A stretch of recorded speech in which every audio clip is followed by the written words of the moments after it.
জিব্রাইলে আমিন আমার কাছে একটা রেশমের রুমাল নিয়ে হাজির হয়েছেন, রুমালটা ডেকে আছেন। আমি বললাম, ভাই জিব্রাইল, রুমালের ভিতরে কি? জিব্রাইল বলেন, নবী গো, রুমালের ভিতরে হলো একটা মেয়ের ছবি। বলে, কোন মেয়ের ছবি? রুমালটা তিনি খুইলা দেখাইতেই নবী চিনে ফেললেন, এই ছবি তো আমার আবু বকরের মেয়ে আয়েশার ছবি। বলে, হ নবী গো, এই আয়েশার সাথে আপনার বিবাহ এটা আল্লাহ মঞ্জুর করেছেন, আয়েশা হবে আপনার স্ত্রী। তাহলে আল্লাহর নবী, হাদিস থেকে বোঝা গেল আল্লাহর নবী প্রতিটা বিয়ে ছিল আল্লাহর মানসা মোতাবেক, নবীজির মানসা মোতাবেক নয়, নবীজির ইচ্ছাধীন নয়, সম্পূর্ণ আল্লাহর ইচ্ছাধীন ছিল। ভাইরা, এরপরে আম্মাজানের সাথে সংসার শুরু হয়ে গেল। ওই সংসার জীবন কত মধুর, কত মহব্বতের, কত ভালোবাসার নজির স্থাপন হয়ে আছে। বিশ্ব স্বামী স্ত্রী যারা আছে দুনিয়ায়, জগতের সকল স্বামী স্ত্রীর জন্য আম্মাদানের সাথে আমার নবীর যে মহব্বত, যে ভালোবাসা, সেটা নিদর্শন হয়ে আছে, নিদর্শন হয়ে আছে। আল্লাহর নবী, রহমতের নবীর ব্যাপারে আম্মাদান বলেন, আমি যখন ঘরের কাম কাজ করতাম, নবীজি দাওয়াতের কাজ করতেন, সারাদিন দাওয়াতের কাজ করে মায়ার নবী যখন ঘরে ঢুকতেন, ক্ষুধার যন্ত্রণা, ক্ষুধার জ্বালা, বিকালবেলা স্বাভাবিকভাবে স্বামীরা ঘরে ঢুকেই খানা তালাশ করে, স্ত্রী খানা সামনে পেশ করে। নবী আয়েশা ঘরে ঢুকে বললেন, আয়েশা, আমি বড় ক্ষুধার্ত। আয়েশা, ঘরে কোনো খানা আসেনি। আম্মাজান বলেন, নবী গো, এখনো খানা পাক হয় নাই, একটু অপেক্ষা করা লাগবে। মায়ার নবী, রহমতের নবী আম্মাজান বলেন, কোনোদিন চোখ লাল করেন নাই, দমক দেন নাই। বলে, এখনো খানা পাক হয় নাই?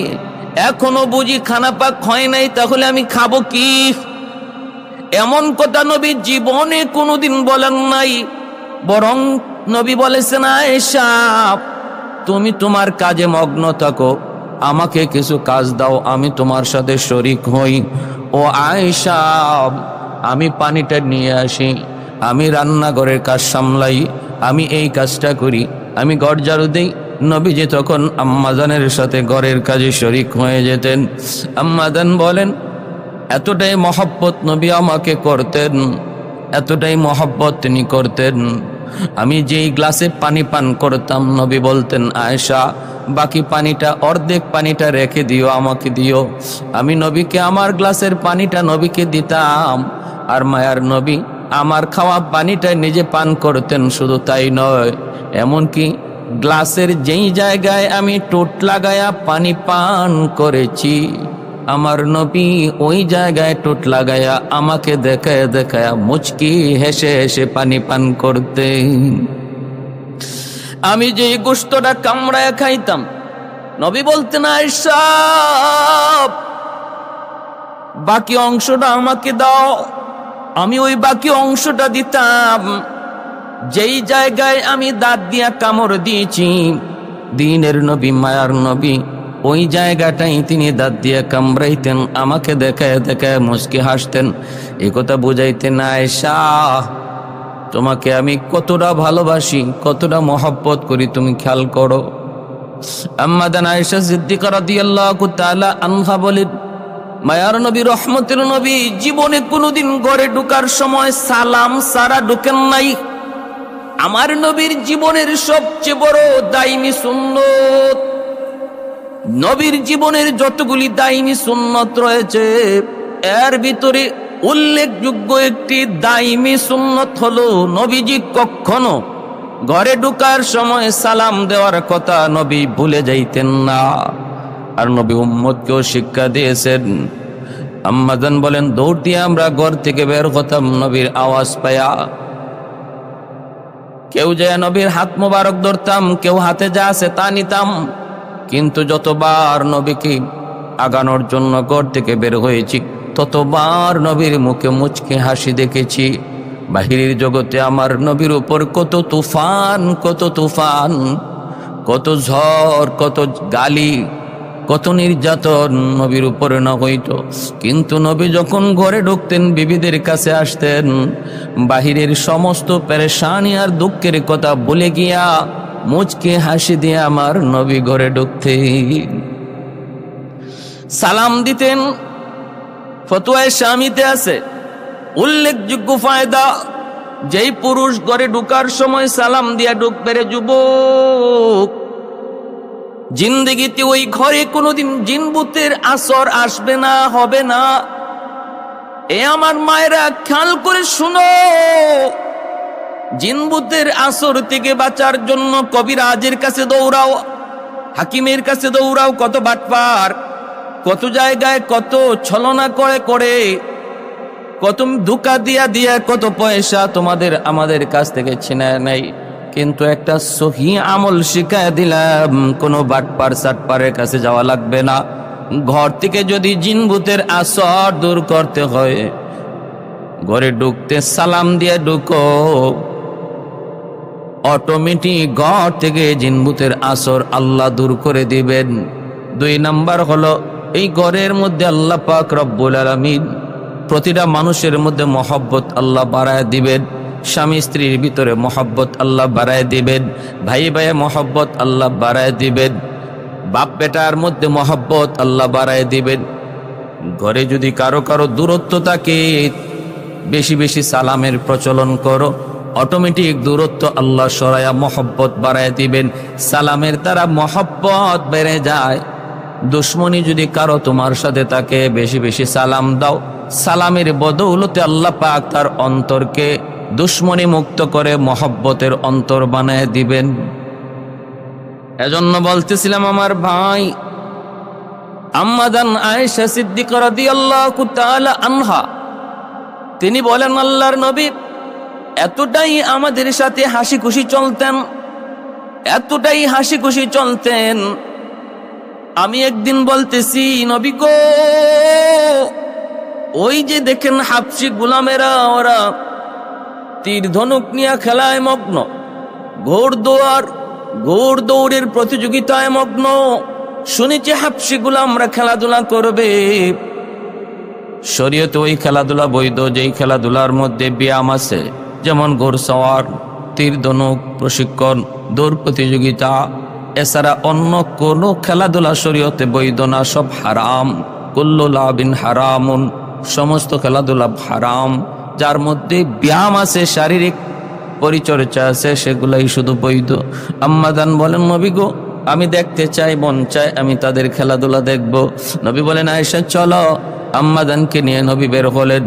আম্মাদান নিজে বলতেছেন, আমি নবীর পিছনে দাঁড়াইলাম, আর নবীজির পিছনে দাঁড়াইলাম, দাঁড়ায় আমার মুখটা নবীজির কাদের মাঝখান দিয়ে বের করে, আমার তুতাটা নবীর কাঁধে লাগাইয়া মুখটা বের করে খেলা দেখতেছিলাম।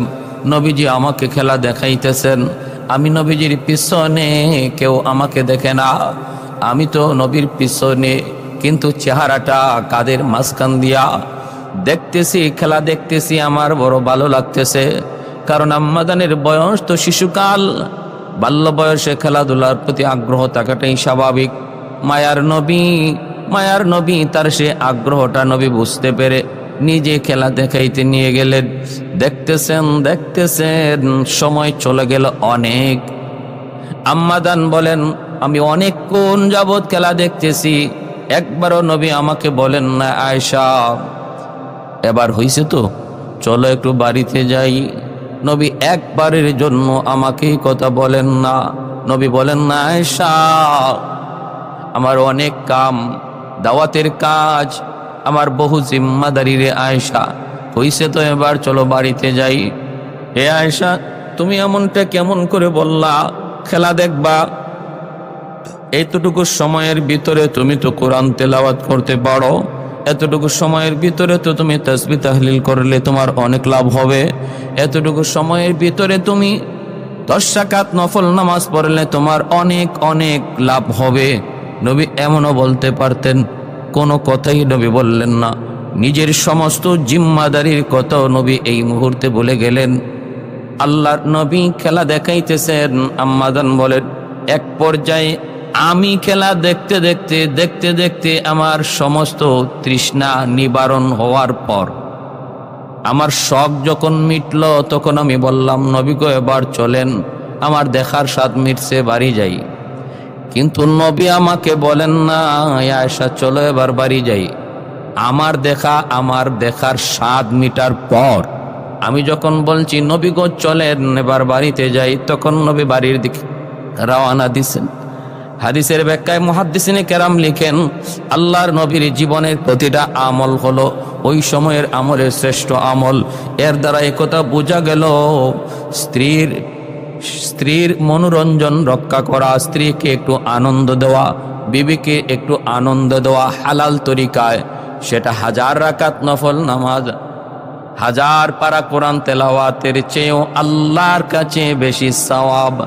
এজন্যই তো আল্লাহর নবী অন্য কোনো আমলের কথা না বলে বিবিকে একটু খুশি করলেন হালাল তরিকায়। এর যুবক, দাম্পত্য জীবন শুরু করেছো, হয়তো বা করবা, একটু খেয়াল করে শোনো। মহব্বত হবে স্ত্রীর সাথে, ভালোবাসা হবে বিবির সাথে, খুশি রাখবো বিবিকে। আল্লাহর নবীকে সাহাবীরা জিজ্ঞেস করেছিলেন, নবী গো স্ত্রীকে যদি আমি খুশি করি, স্ত্রীকে যদি একটু আনন্দ দেই, এর মধ্যে কি কোনো সওয়াব? নবী বলেন, হারাম কোনো নারীকে খুশি করলে গুনাহ আছে না নাই? বলে আছে। তাহলে হারাম নারীকে খুশি করলে যদি গুনাহ হয়, হালাল নারী বৈধ বিবিকে যদি তুমি খুশি করো, সওয়াব হবে না কেন? অবশ্যই হবে। তাই নয় শুধু, যুবক, পূর্ণিমার চাঁদনি রাতে আল্লাহর নবী বের হয়েছেন। আল্লাহর নবী এক দাওয়াতে যাবেন, সাহাবী নবীকে দাওয়াত দিয়েছেন। নবী বলেন, শুধু আমি না দাওয়াতে আয়েশা? সাহাবী বলেন, না গো নবী, শুধু আপনার দাওয়াত। আল্লাহর নবী বলেন, তাহলে পরে আসো, আমি ভেবে চিনতে দেখি। সাহাবী পরের দিনও আসলেন, আসলে বলেন, নবী গো আপনার দাওয়াত। নবী ওই দিনও বলেন, শুধু আমি নাকি আয়েশাও? সাহাবী তখনও বলেন, না গো নবী, শুধু আপনার। আল্লাহর নবী বলেন, তাহলে যাও, আমি ভেবে চিনতে দেখি। পরের দিন আবার আসলেন, সাহাবী বুঝছেন যে আয়েশা ছাড়া নবী দাওয়াতে যাবেন না। বলেন, ইয়া রাসূলুল্লাহ, শুধু আপনি না গো নবী, আপনার বিবি আম্মাজান আয়েশা সিদ্দিকাও? তখন নবী বললেন, যাও, তাহলে রাতে আসতেছি। পূর্ণিমার চাঁদের রজনীতে আল্লাহর নবী আম্মাজানকে নিয়ে বের হয়েছেন। চতুর্দিকে পাহাড়, মাঝখানে একটু সমতল জায়গা। এখানে যাইয়েই আল্লাহর নবী বলেন, আয়েশা চলে একটা দৌড় প্রতিযোগিতা দেই। আম্মাজানকে নিয়ে আল্লাহর নবী দৌড় প্রতিযোগিতা দিলেন। দেখেন একজন স্বামী তার স্ত্রীর সাথে কতটা সহজ, কতটা মহব্বত, কতটা ভালোবাসা, কতটা তাদের মধ্যে আন্তরিকতা। নবী বলেন, আয়েশা চলো একটা দৌড় দেই, দেখি কে আগে যায়, কে জিতে। ভাইরা বন্ধুরা, আম্মাজান বলেন, আমি দৌড় দিয়ে আগে চলে গেলাম, নবীকে পিছনে ফালায় দিলাম। আমি আগে চলে গেলাম, কারণ আমার বয়স কম, আমি পাতলা, চলে গেলাম আগে। আল্লাহর নবী হেরে গেলেন, আমি জিতে গেলাম। আমি বললাম, নবী গো আমি জয়ী হয়েছি। নবী বলেন, আয়েশা ঠিক আছে চলো, তুমি আজকে জয়ী হয়েছো, কিন্তু একদিন আমি জয়ী হব। দাওয়াত শেষ করলেন। এরপরে আম্মাজান বলেন, অনেক দিন চলে গেল, আমি আস্তে আস্তে মোটা হয়ে গেলাম, ভারী হয়ে গেলাম। আবার কোনো একদিন রাতের অন্ধকারে পূর্ণিমার রজনীতেই রাস্তা দিয়েই নবীকে নিয়ে যাইতেছি।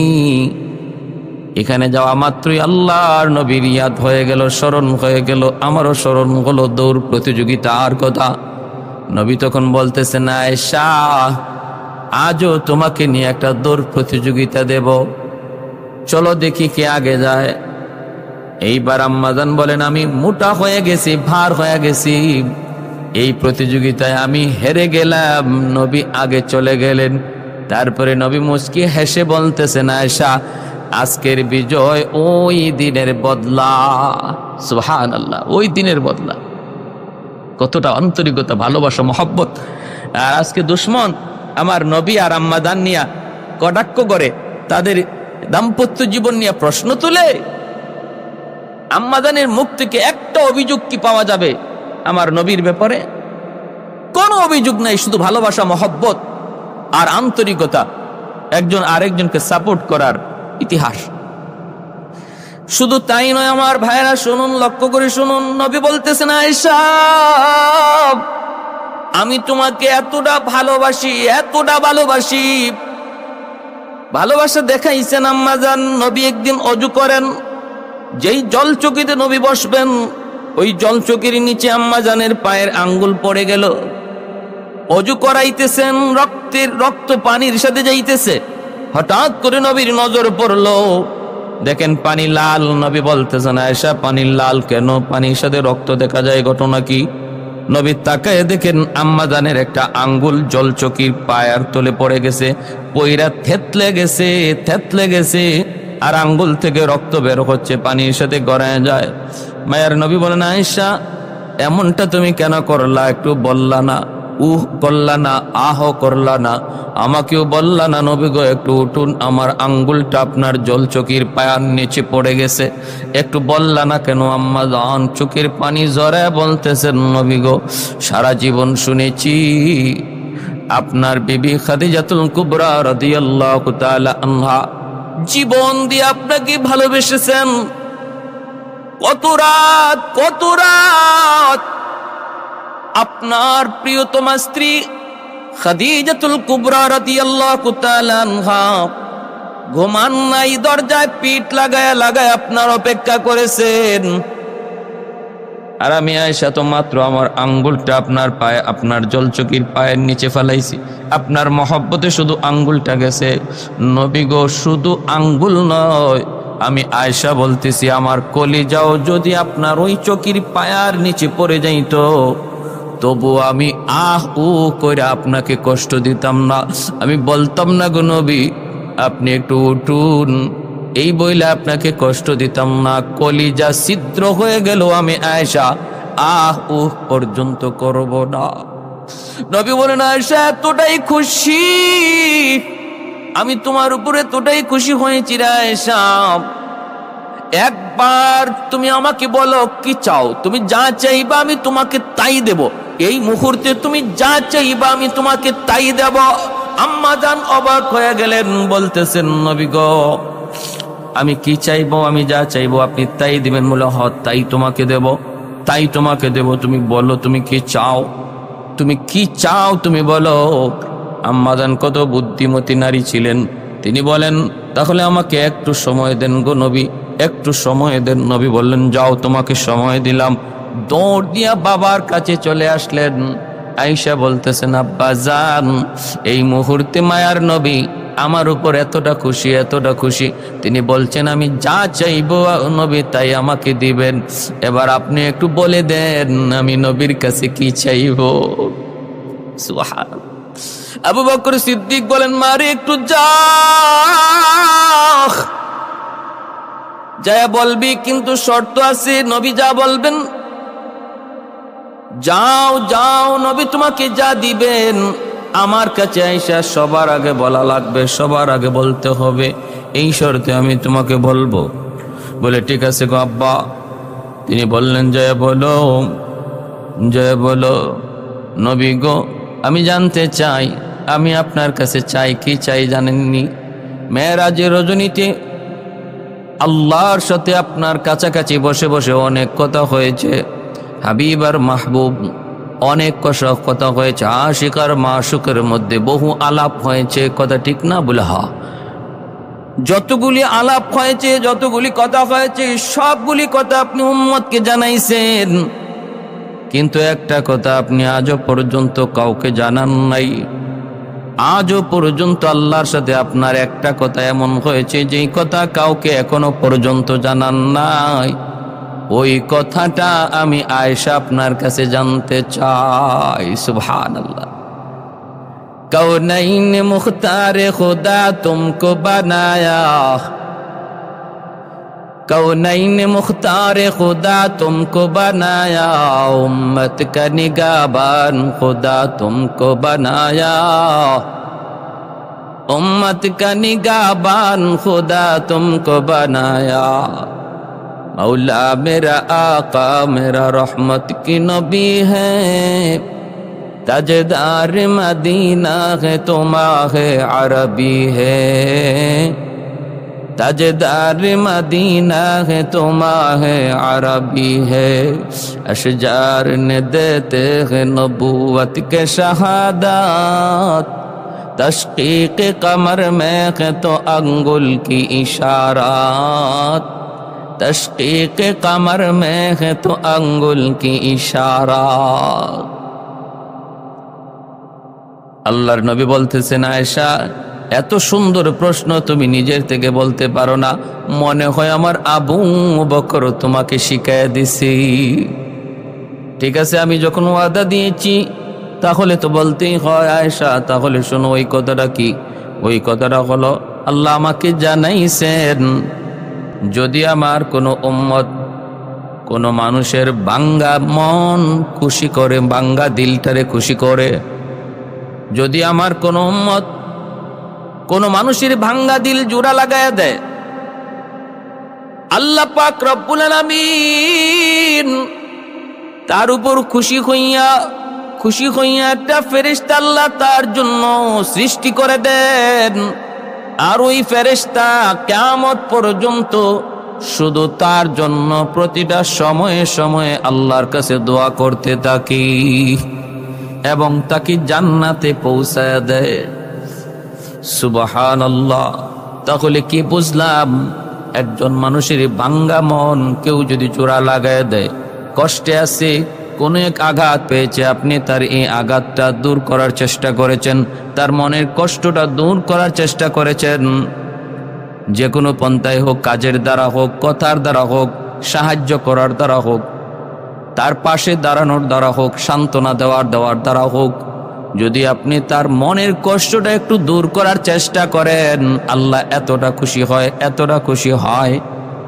ভাইরা বন্ধুরা, এজন্য বলতেছিলাম এতটা সুসম্পর্ক মহব্বত ছিল আম্মা জান আয়েশা সিদ্দিকা রাদিয়াল্লাহু তাআলা আনহার সাথে। কিন্তু মাঝে মাঝে যে বাঁচত না তা না, একটু একটু বাজাবাজি হতো। এবার শুনেন, মনোযোগ দিয়ে শুনুন। মাঝে মাঝে যে বাজাবাজি হতো না তা না, কিন্তু বাজাবাজি হতো।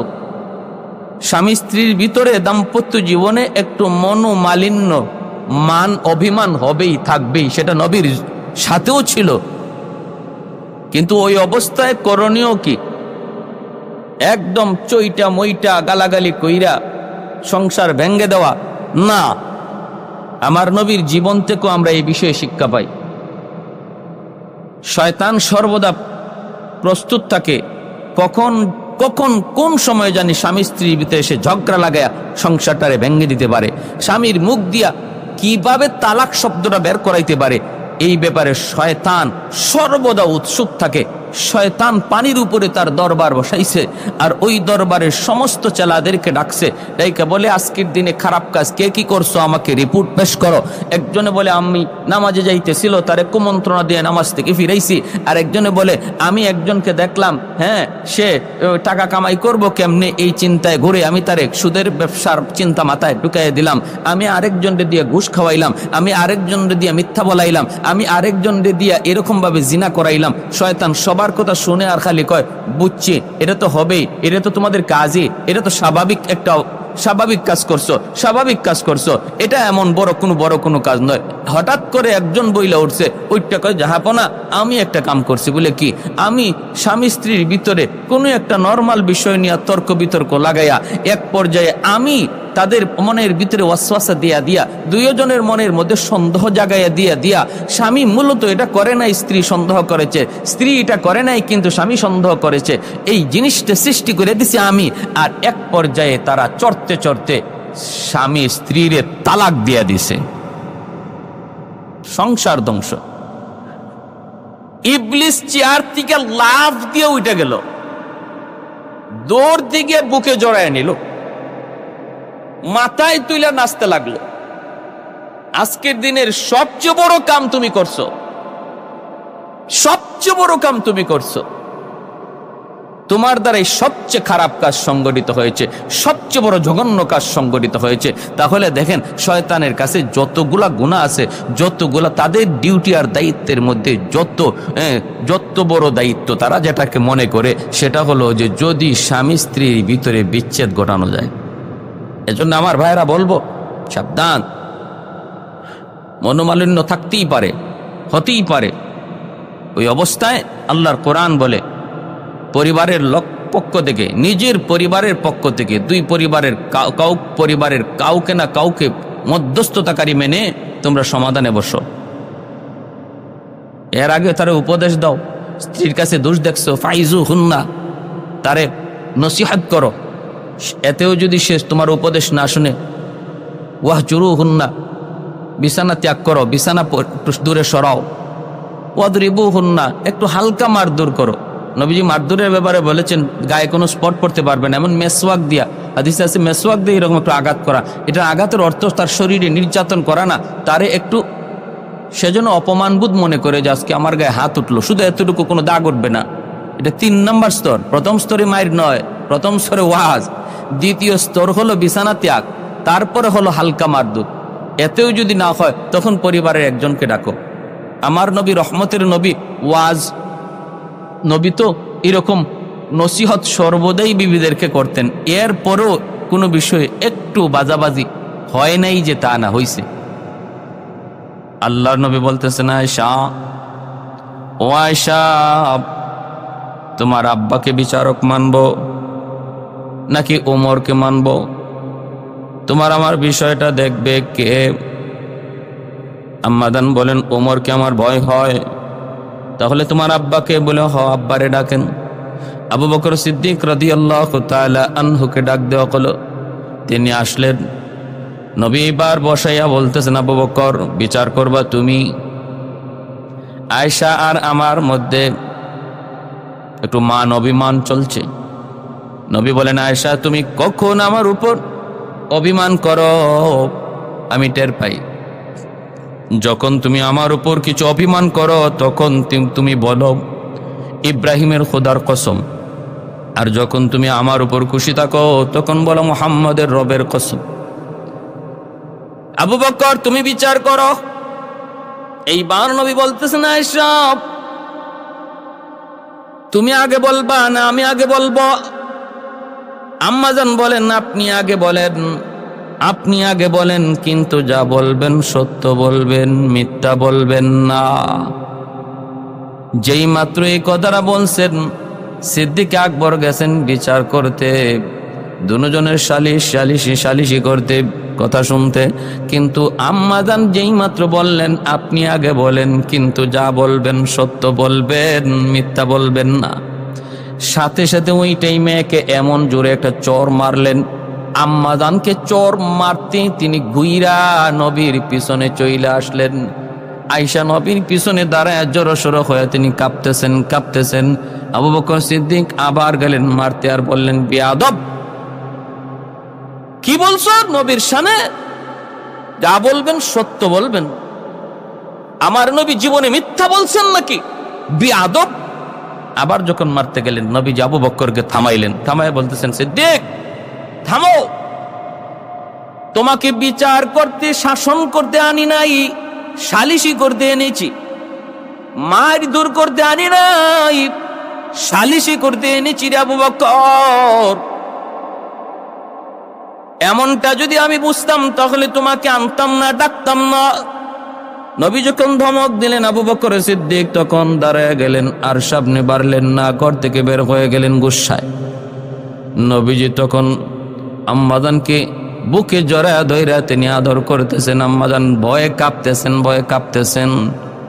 নবী বলতেছেন, আয়েশা, দেখছো, তোমার বাবার হাত থেকে আজ আমি তোমারে বাঁচাইলাম, আজ তোমারে আমি বাঁচাইলাম। এই কথা বইলা যখন নবী বুকে টেনে নিলেন, আম্মাজান মুচকে হাসলেন, নবীও হাসতেছেন। দুজনের হাসির আওয়াজ শুনে আবু বকর সিদ্দিক আবার ঘরে ঢুকে তিনিও হাসতেছেন। এইবার সিদ্দিক বলেন, মাঝে মাঝে আমাকে এইভাবে আপনারা ডাইকেন, তাহলে বুঝেন কি সুন্দর মহব্বত ভালোবাসা তাদের মধ্যে ছিল।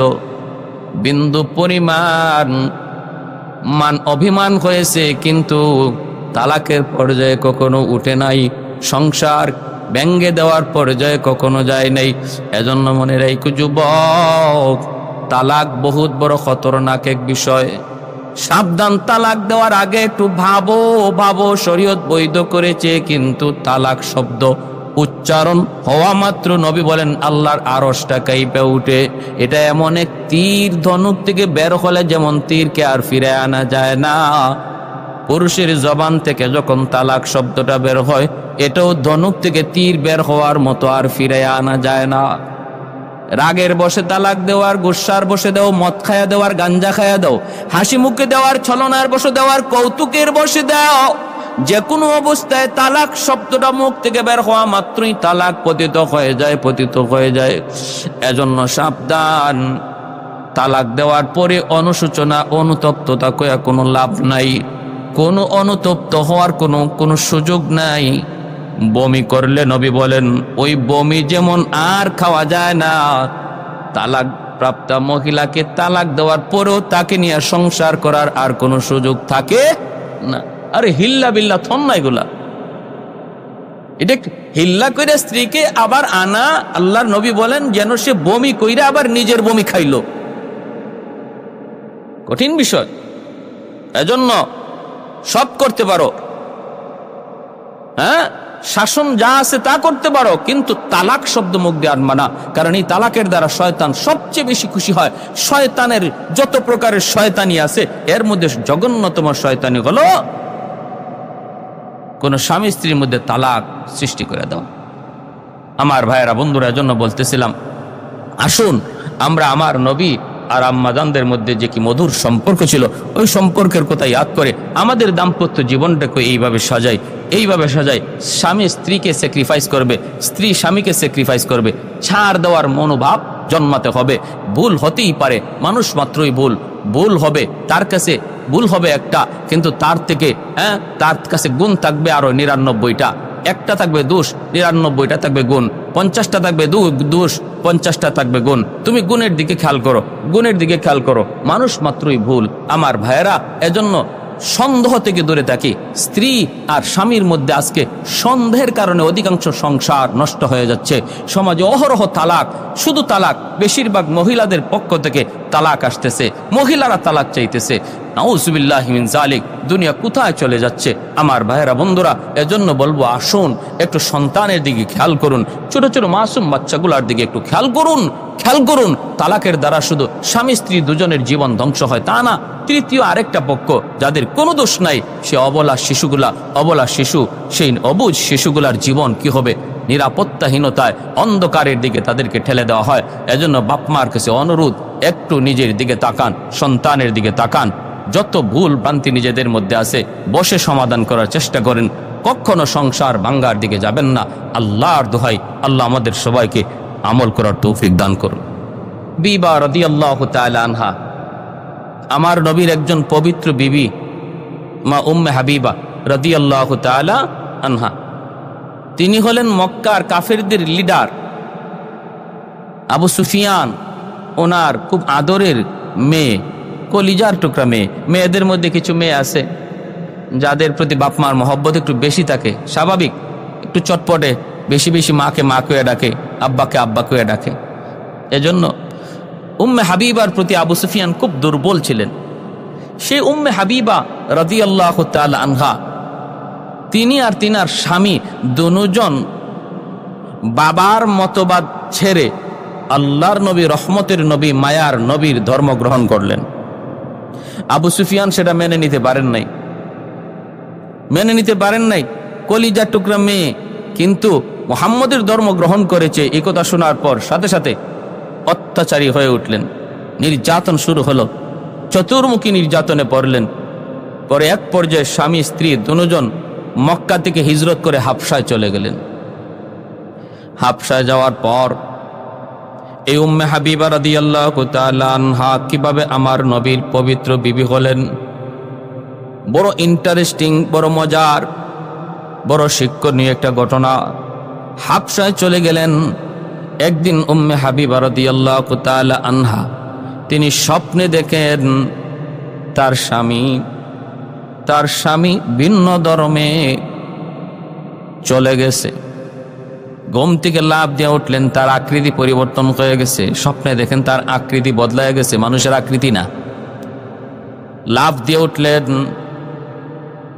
এরপরে তিনি বুঝতে পারলেন ঘটনা সত্য। তার স্বামী খ্রিস্টান এক পাদ্রীর দরবারে আসা যাওয়া করে। কিছুদিনের ভিতরেই তার স্বামী খ্রিস্টান ধর্মে আবার চলে যায়, খ্রিস্টান ধর্ম গ্রহণ করে। উম্মে হাবিবা রাদিয়াল্লাহু তাআলা আনহা বড় চিন্তায় পরশের পেরেশানিতে পড়ে গেলেন, যেন আসমান ভেঙে মাথায় পড়ল। অসহায় হয়ে গেলেন। যেই নবীর উপর, যেই ধর্মের উপর বিশ্বাস এনে হাবশায় হিজরত করলেন, বাবা ছাড়লেন, মা ছাড়লেন, আত্মীয় স্বজন সব ছাড়লেন, স্বামীর হাত ধরে হাবশায় আসলেন। ওই স্বামী আবার ইসলাম ধর্ম ত্যাগ করে খ্রিস্টান ধর্ম গ্রহণ করলেন। এতে করে আম্মা দানের পেরেশানি কি পরিমাণ এবার একটু বুঝেন। ওই হাবশায় তো কেউ নাই, আপনজন বলতে কেউ তো সেখানে নাই। ওই অবস্থায় তিনি কি করবেন, বড় পেরেশান। কয়েকদিন পর তার স্বামী মারাও গেলেন। এবার তিনি একদম একা। এই খবর মদিনাতুল মুনাওয়ারায় আল্লাহর নবীর কাছে পৌঁছলো। নবীজি তার অসহায়ত্বের কথা ভেবে আল্লাহর নবী হাবশার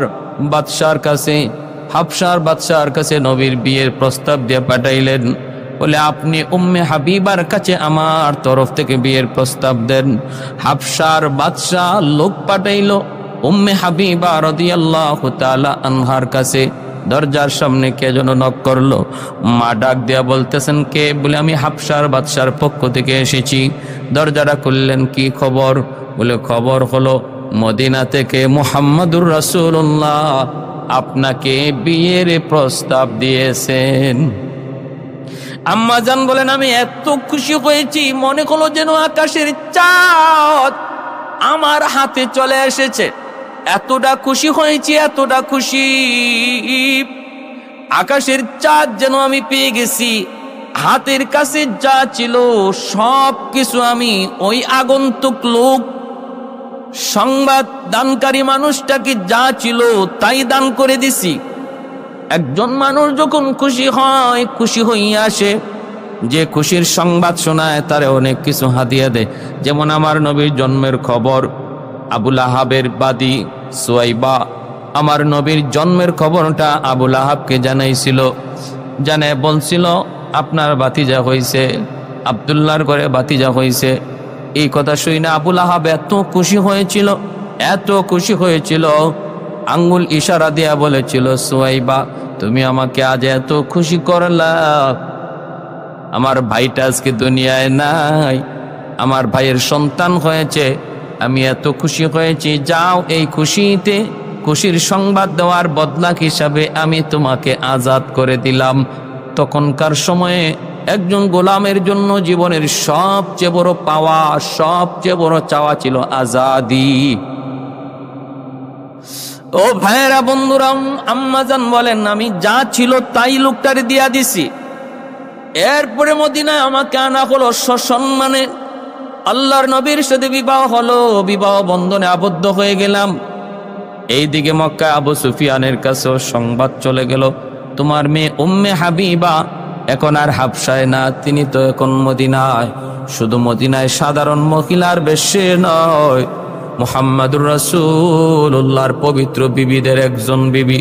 তাহলে আমার নবী বিয়ে করেছেন কোন কারণে? তার অসহায়, তার এই অসহায়ত্বের দিকে খেয়াল করে নবীজির প্রতিটা বিয়ের দিকে খেয়াল করবেন। কোনো না কোনো প্রয়োজনে অসহায় নারীদের আশ্রয় দিয়েছেন, তাও একাধিক কেন? কয়েকটা কারণ। আমার নবীর জীবনে ইসলামের যত বিধান, বাহিরের বিধানগুলি সাহাবীরা বর্ণনা করেছেন, কিন্তু আভ্যন্তরীণ জীবনের যত বিধিবিধান ইসলামের, সেগুলা কে বলবে?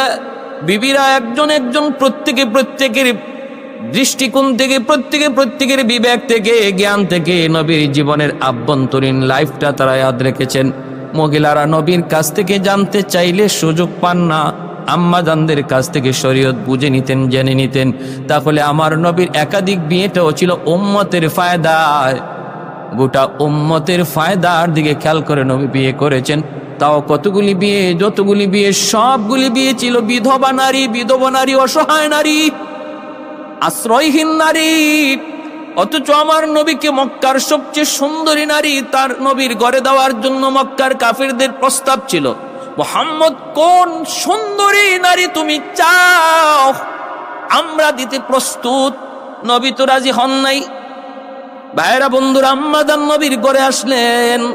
এইদিকে আবু সুফিয়ান মক্কার কাফিরদের লিডার, শুনতে পেলেন আম্মাদান নবীর ঘরে নবীর পবিত্র বিবি। আবু সুফিয়ান ভিতরে ভিতরে খুশি হয়েছে, বলে তাহলে তো ভালোই হয়েছে, আমার মেয়েটা মুহাম্মদের স্ত্রী এই খবর পেয়েছে। এইদিকে হুদায়বিয়ার সন্ধি হলো, সন্ধির পর সন্ধি কাফেরা ভঙ্গ করলো। আবু সুফিয়ান কাফেলা নিয়ে মদিনার পার দিয়ে মক্কায় আসতেছেন। খবর পাইলেন হামলা হবে, তার খবর পেয়ে গেছে মদিনার সাহাবীরা। আবু সুফিয়ান ভয়ে নিজেরে বাঁচায়া মদিনার গলি দিয়ে তিনি ঢুকে গেলেন, নিজেকে আড়াল করে লুকায়া তিনি মদিনায় ঢুকে গেলেন। এইবার মদিনায় কার বাড়িতে যাবেন, কোথায় গিয়ে আশ্রয় নিবেন? সাহাবীরা যদি পায় আবু সুফিয়ানকে হত্যা করে ফেলবে, তাহলে কোথায় যাবেন? মনে পড়ে গেল আমার মেয়ে উম্মে হাবিবা তো মুহাম্মদের গড়ে, তাহলে উম্মে হাবিবার কাছে গেলে আমি আশ্রয় পাবো, আমি নিরাপত্তা পাবো। চলে আসলেন আল্লাহর নবীর ঘরে, দরজার পাশে এসে ডাক দিলেন মা উম্মে হাবিবা। সাথে সাথে উম্মে হাবিবা রাদিয়াল্লাহু তাআলা আনহা তিনি দরজা থেকে বের হয়ে দেখেন বাবা। সাথে সাথে ঘরে নিয়ে ঢুকাইলেন।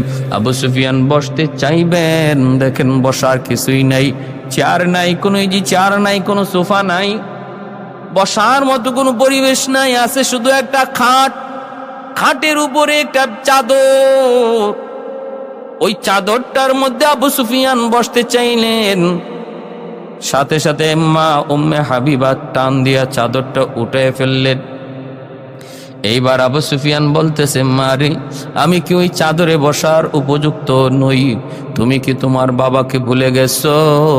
তোমার বাবার জমিদারি তুমি কি ভুলে গেছো রে মা? কত দামি উন্নত চেয়ারের মধ্যে আমি বসি, সেই কথা কি তুমি ভুলে গেছো? না রে মা, আমি কি চাদরে বসার উপযুক্ত নই? সাথে সাথে মা উম্মে হাবিবা তিনি বলতেছেন, না গো বাবা, এজন্য আমি চাদর সরাই নাই, আপনি উপযুক্ত না এজন্য আমি চাদর সরাই নেই। চাদরটা সরাইছি বাবা জানেননি, এই চাদরে কে ঘুমায়? যিনি ঘুমান তিনি হলেন পৃথিবীর শ্রেষ্ঠ মহামানব সরওয়ারে দু জাহান, যার খাতিরে আল্লাহ কুল কায়নাত সৃষ্টি করেছে গো বাবা, তিনি তো এই চাদরে ঘুমান। অতএব এই চাদরে আমি আর কাউকে বসতে দিতে পারি না। উম্মে হাবিবা রাদিয়াল্লাহু তাআলা আনহা তিনি দেখতেছেন বাবা বলতেছে, মা এত ভাঙ্গা ঘর, দেয়াল ভাঙ্গা, উপরে খেজুরের পাচার ছাউনি, আসমান দেখা যায়, কেমনে থাকো, কি করে থাকো এমন পরিবেশের মধ্যে? মারে একটু তুই দিল খুলে বল, একটু দিল থেকে বল, মা তুই মুহাম্মদের ঘরে কেমন আছো? মা তুমি কি সুখে আছো না কষ্টে আছো? মারে তুই জানোস না আমার মেয়েদের মধ্যে তুমি আমার কতটা মায়ার, কতটা মহব্বতের বিদায় দিয়েছি। বাবার কাছ থেকে বিদায় নিয়ে চলে গেছো, কিন্তু তুমি যাবার পর থেকে আমি বাবা আজও পর্যন্ত আনন্দে খুশি মনে কিছু খাইতে পারি নাই। যখনই আমি কোনো খানা নিয়ে বসি, ভালো খানা নিয়ে বসলেই তোমার কথা ইয়াদ হয়ে যায়। আজ যদি আমার মেয়েটা থাকতো, আমার মেয়েটাই খানা পছন্দ করতো।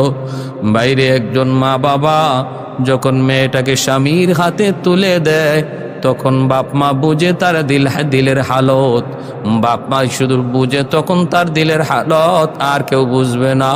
যেই মেয়েটাকে এতদিন আদর করে সোহাগ দিয়া তার সকল চাহিদা পূরণ কইরা যখন যা চাইছে তাই আদর করে মেয়েকে দিয়া এত আদর করে বড় করলাম, সোহাগ দিয়া বড় করলাম, ওই মেয়েটা যখন স্বামীর হাত ধরে চিরদিনের জন্য বাপ মার বাড়িকে পর বানাইয়া স্বামীর হাত ধইরা অচেনা জায়গাকে আপন বানাইয়া সে রওনা দেয়, তখন বাপ মার দিলের হালত শুধু বাপ মা বুঝবে, আর কেউ বুঝে না, আর আমার আল্লাহ জানে। এজন্য ভাইয়ের একজন বাপ মার কাছে মেয়ের স্বামীর বাড়িতে সুখে আছি এই খবর বাপ মার কাছে তাদের সবচেয়ে বড় সুখের খবর হয়। দুনিয়ার সবচেয়ে বড় সুখের আনন্দের খবর হলো মেয়েটা স্বামীর বাড়িতে সুখে আছে। আর বাপ মার কাছে দুনিয়ার সবচেয়ে বড় দুঃখের খবর হলো, সবচেয়ে বড় কষ্টের খবর হলো মেয়েটা স্বামীর বাড়িতে বড় কষ্টে আছে।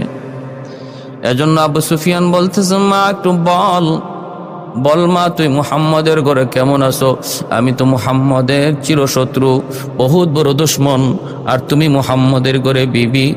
মারে, আমার সর্বদা ভয় হয়, আমার সর্বদা চিন্তা লাগে মুহাম্মদের ঘরে তুমি আবার কষ্টে আছো কিনা, মুহাম্মদ তোমার কাছ থেকে কোনো বদলা নেই কিনা, এই ভয় আমার হয়। মা একটু বল না, মা একটু বল না। উম্মে হাবিবা রাদিয়াল্লাহু তাআলা আনহা চোখের পানিটা মুইসা বলতেছে, বাবা গো, ও বাবা, খোদার কসম করে বলতে পারি গো বাবা, এই দুনিয়াতে কোন স্ত্রী যদি তার স্বামীর ঘরে সবচেয়ে সুখী হয়ে থাকে, তাহলে সেই স্ত্রী হলাম আমি। এই পৃথিবীতে কোনো মেয়ে যদি তার স্বামীর ঘরে সুখে থাকে, সেই মেয়েটা হলো তোমার মেয়ে উম্মে হাবিবা। আমার চেয়ে সুখী বল দুনিয়াতে আছে কেউ? আমার মনে হয় না। এতটাই আরামে, এতটাই সুখে আছি। তুমি দেখতেছো বাঙ্গা ঘর, বাঙ্গা দেয়াল, বাঙ্গা ছাউনি, কিন্তু আমি জানি এর ভিতরে কি আরাম, এর ভিতরে কি মায়া, এর ভিতরে কি ভালোবাসা, এর ভিতরে কি মহব্বত। এর জন্য ভালো মনে রাখবা যুবক, একজন স্ত্রী স্বামীর করে আইসা বিল্ডিং আর দালান আর এসি চায় না, গাড়ি বাড়ি ওর দিকেও তাকায় না, সে তাকায় স্বামীর দিলের দিকে তাকায়। ওই দিলটার মধ্যে স্ত্রীর প্রতি কি পরিমাণ ভালোবাসা, মহব্বত, ওই এর দিকে স্ত্রীরা তাকায় থাকে। স্বামী যদি একবেলা খায় আর একবেলা না খায়, কিন্তু স্ত্রীকে বুক ভরা ভালোবাসা দেয়, এই স্ত্রীটাই হলো জগতের সবচেয়ে সুখী একজন মহিলা। আর যে স্ত্রী স্বামীর করে হাজারো কোটি টাকা পাইলো, এসি পাইলো, ফ্যাক্টরি পাইলো, গাড়ি পাইলো, সব পাইলো, কিন্তু স্বামীর দিল পাইলো না, ভালোবাসা পাইলো না, সে কিছুই পাইলো না, কিছুই পাইলো না। রাত 2টা পর্যন্ত, 3টা পর্যন্ত স্বামীর অপেক্ষায় চোখের পানি জড়ায় জড়ায় কত আদরের দুলালি কান্দে। 3টা বাজে নেশাগ্রস্ত অবস্থায় ঘরে ঢুকে। এর নাম জীবন নয়, এর নাম ভালোবাসা নয়, এর নাম স্বামী স্ত্রীর দাম্পত্য নয়। উলামায়ে কেরামের বিবিরা ঘরে আছে, টাকা কম, পয়সা কম, বেতন কম, কিন্তু বুক ভরা ভালোবাসা পায়, বুক ভরা ভালোবাসা পায়। একজন আলেমের স্ত্রী তার কাছ থেকে বুক ভরা ভালোবাসা পায়, এজন্য আরামে থাকে, সুখে থাকে, কোনো অভিযোগ নাই, কোনো অভিযোগ নাই। ভাইরা বন্ধুরা, জন্য বলি, রিক্সাওয়ালার স্ত্রীও সে দুনিয়ার সবচেয়ে সুখী হতে পারে, সবচেয়ে সুখী, যদি তার স্বামীর বুক ভরা ভালোবাসা সে নিতে পারে, কামাই করে নিতে পারে। এজন্য স্ত্রীরাও সেই ভালোবাসা আনতে হবে, সেই কৌশল থাকতে হবে, সেই ভালোবাসা স্বামীকেও দিতে হবে, আর স্বামীও স্ত্রীকে সেই ভালোবাসা দিতে হবে। যখন উম্মে হাবিবা রাদিয়াল্লাহু তাআলা আনহা বললেন, আব্বা, এই দুনিয়াতে কোনো মেয়ে যদি তার স্বামীর ঘরে সুখে থাকে, তাহলে সেই মেয়েটা হলো তোমার মেয়ে উম্মে হাবিবা। আবু সুফিয়ান সাথে সাথে চোখের পানিটা মুইসা কাঁদতেছে আর বলতেছে, মারি, ও মা, কষ্টে আছো এজন্য আমি মা কান্দি না, ঘরে দেয়াল নাই, ছাদ নাই, এজন্য আমি কান্দি না, আমি কাঁদতেছি আনন্দের, আমি খুশির কান্না কান্দি। মারে, আমার বুঝ হয়ে গেছে তুমি মুহাম্মদের ঘরে কত সুখে আছো, মুহাম্মদের ঘরে তুমি কত আরামে আছো। মা, এই কথাটা ভেবে আমি বাবা সুখের হাসি, আনন্দের হাসি হাসলাম, আনন্দের কান্না কানলাম, আনন্দের কান্না কানলাম। মারে, তুমি মুহাম্মদের ঘরে থাকো, এখন থেকে আমার কোনো চিন্তা নাই, কোনো দুশ্চিন্তা নাই। মুহাম্মদ আসলে বইল আমি আসছিলাম, এই বইলা আবু সুফিয়ান চলে গেলেন। আল্লাহর নবী মদিনায় ঢুকলেন, ঢুইকা নবী খবর পেয়ে গেলেন আবু সুফিয়ান এসেছিলেন। নবীজি ঘরে ঢুইকা বলতেছেন, উম্মে হাবিবা, গুসা একটু রাগান্বিত হইয়া নবী বলতেছেন, উম্মে হাবিবা, দৌড় দিয়ে বের হলেন। কি ব্যাপার? বলে, তোমার বাবা নাকি এসেছিলেন? বলে, হ্যাঁ। আল্লাহর নবী বলেন, উম্মে হাবিবা, বহুত বড় অন্যায় করে ফেলেছো, বহুত বড় ভুল করে ফেলেছো। তুমি তাকে রাখলা না কেন? মেহমানদারি করলা না কেন? তারে 2 দিন থাকতে বললা না কেন? উম্মে হাবিবা রাদিয়াল্লাহু তাআলা আনহা তখন বলেন, নবী গো আমি কেমনে বলবো গো নবী, আমি কেমনে বলবো? উনি তো ঘরে ঢুইকা বলতেছে চেয়ার নাই, খাট নাই, পালং নাই, সোফা নাই, বলতেছে ঘরের দেয়াল ভাঙ্গা, উপরের দিকে কয় আসমান দেখা যায়, বৃষ্টি পড়বে, রোদ লাগে। যিনি এমন কথা বলতেছে তারে আমি কেমন করে বলি আপনি থাকেন বাবা কটা দিন আপনি থাকেন। আল্লাহর নবী তখনও চোখ লাল করে বলতেছেন, তবুও বহুত বড় অন্যায় করেছো, বহুত বড় ভুল করেছো। ও উম্মে হাবিবা, এটা ভুল হয়ে গেছে, তুমি কেন ওনাকে রাখলা না? আল আকরিবা মিন জিহাতিন নাসাব ওয়া মিন জিহাতিন নিসা। ভাইরা বন্ধুরা, আল্লাহ যে কোরআনের মধ্যে বলেছেন নিকটাত্মীয়ের হক রক্ষা করো। ভাইরা বন্ধুরা, আল্লামা মাহমুদ আলুসি তার রুহুল মানিতে লিখেন, আল আকরিবা বলতে নিজের বংশের নিকটাত্মীয়, আবার স্ত্রীর বংশের নিকটাত্মীয়, এই দুনো বংশের কথা আল্লাহ বলেছেন। অর্থাৎ বাপ মার দিকেও খেয়াল রাখো, শ্বশুর শাশুড়ির দিকে খেয়াল রাখো, নিজের ভাই বোনের দিকে যেমন খেয়াল রাখো, তেমনি ভাবে স্ত্রীর ভাই বোনের দিকেও খেয়াল রাখো। তাহলেই নিকটাত্মীয়ের হক আদায় হবে। আমাদের সমাজে কিছু মানুষ এমন পাওয়া যায়, বউ নিয়ে সংসার করে কিন্তু স্ত্রীর বাড়ির কোনো খবর নাই, পাক্কা নামাজি দিনদার, মা বাবার খেয়াল রাখতেছে, ভাই বোনের খেয়াল রাখতেছে, কিন্তু শ্বশুর শাশুড়ির সাথে সম্পর্ক নাই, শালা শালির সাথে কোনো সম্পর্ক নাই, তাদের খোঁজ খবরও নাই, অথচ খবরই নাই তার দ্বারা কত বড় হক নষ্ট হইতেছে। যেই হকের কথাটা আল্লাহ কোরআনের মধ্যে বাপ মার হকের পরই নিকটাত্মীয়ের হকের নির্দেশ দিয়েছেন। আল্লাহ হাসরের মাঠে জিজ্ঞেস করবে, রে যুবক, শ্বশুর শাশুড়ির হক আদায় করলা কি করলা না? শ্যালক শ্যালিকার হক আদায় করলা কি করলা না? অভাবে ছিল তারা, তাদের দেখাশোনা করছো কিনা, খোঁজখবর নিছো কিনা? তাদের সুখে দুঃখে তাদের পাশে ছিলা কি ছিলা না? খোঁজখবর ছিল কিনা, আসা যাওয়া ছিল কিনা? এই প্রশ্ন হাসরের ময়দানে আল্লাহ তোমাকে করবে। যদি ওরা অভিযোগ দেয়, তাহলে এটা হকুল ইবাদের মামলায় আল্লাহর দরবারে তুমি আমি আসামি হয়ে যাব। আমার নবী শ্বশুর কাফের, শুধু কাফের না, লিডার, শুধু লিডার না, কট্টর বিরোধী। আল্লাহর নবীর সাথে এমন দুশ্মনী, 17 বার নবীর সাথে সরাসরি যুদ্ধ হয়েছে আবু সুফিয়ানের। সেই আবু সুফিয়ান নবীজির শ্বশুর। নবী বলতেছেন, উম্মে হাবিবা, কেন তুমি রাখলা না, কেন তুমি মেহমানদারি করলা না? উম্মে হাবিবা কয়, নবী গো, তিনি এমন বলেন, এজন্য আমি তারে রাখি না, এজন্য থাকতে বলি নেই। আল্লাহর নবী বলেন, ভুল করেছ। এই বইলাই মায়ার নবী যখন রাগ করলেন, উম্মে হাবিবা রাদিয়াল্লাহু তাআলা আনহা তিনি বুঝতে পেরে দৌড় দিয়া মায়ার নবীর কদম জড়ায় কাঁদতেছেন আর বলতেছেন, নবী গো, আমার ভুল হয়ে গেছে গো নবী, আমি বুঝতে পারি নাই, আমি তো বুঝি না আপনি এমন ভাবে নিবেন। আমি তো ভাবছি আমার বাবা আপনার বহুত বড় দুশ্মন, বাবা এখনো আপনার সাথে দুশ্মনী করে, অতএব কেমন করে আমি আপনার ঘরে তারে মেহমান বানাই, আমার তো চিন্তা ছিল এই। কিন্তু দরদি নবী, আমার নবী যে দরদি, আমার নবীর মায়া মমতা মহব্বত যেত বেশি, আমার নবী যে মানবিক নবী,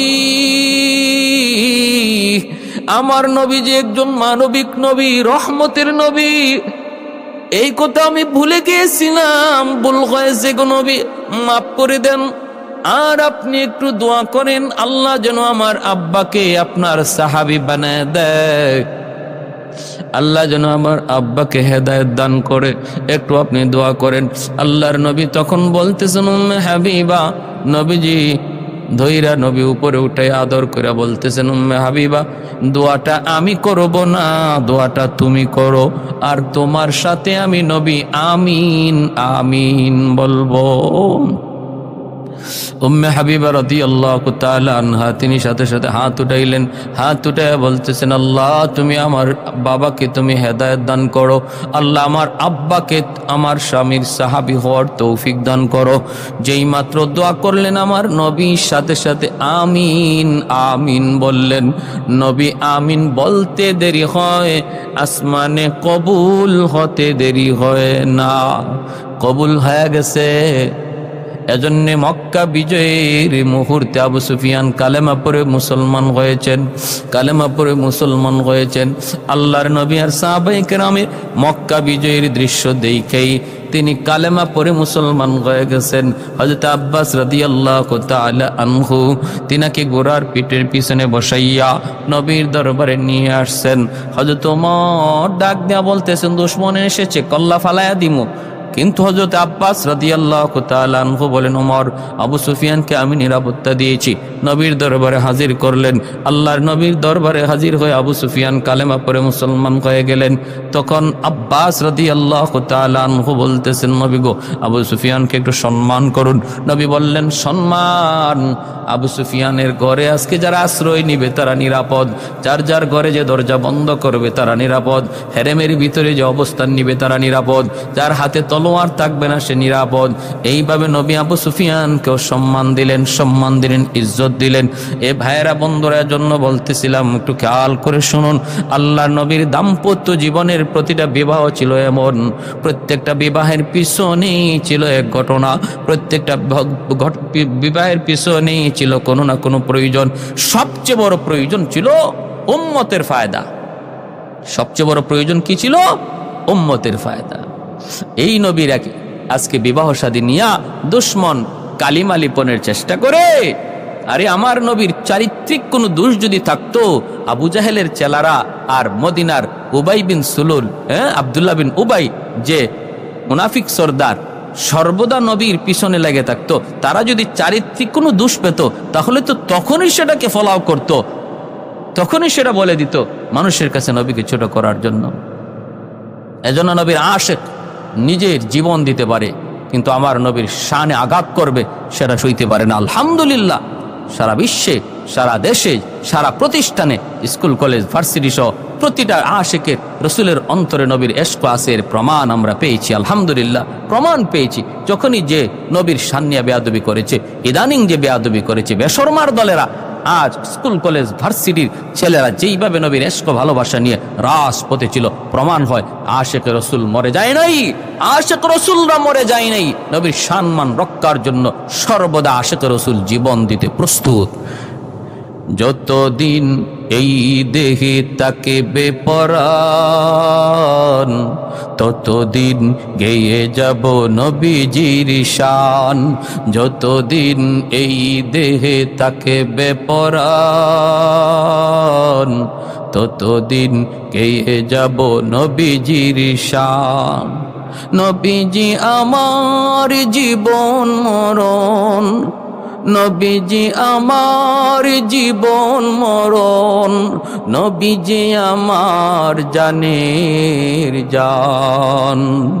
যতদিন এই দেহে তাকে বেপরান, ততদিন গেয়ে যাব নবীজির শান।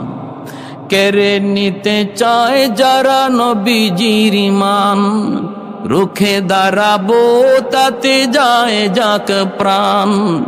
কেড়ে নিতে চায় যারা নবীজির মান, রুখে দাঁড়াবো তাতে যায় যাক প্রাণ। জানো কি তোমরা পরপারে শহীদের আছি সেরা সম্মান। জানো কি তোমরা পরপারে শহীদের আছি সেরা সম্মান। যতদিন এই দেহে থাকে বেপরান, ততদিন গেয়ে যাব নবীজির শান। আল্লাহ আমাদেরকে বুঝার তৌফিক দান করুন।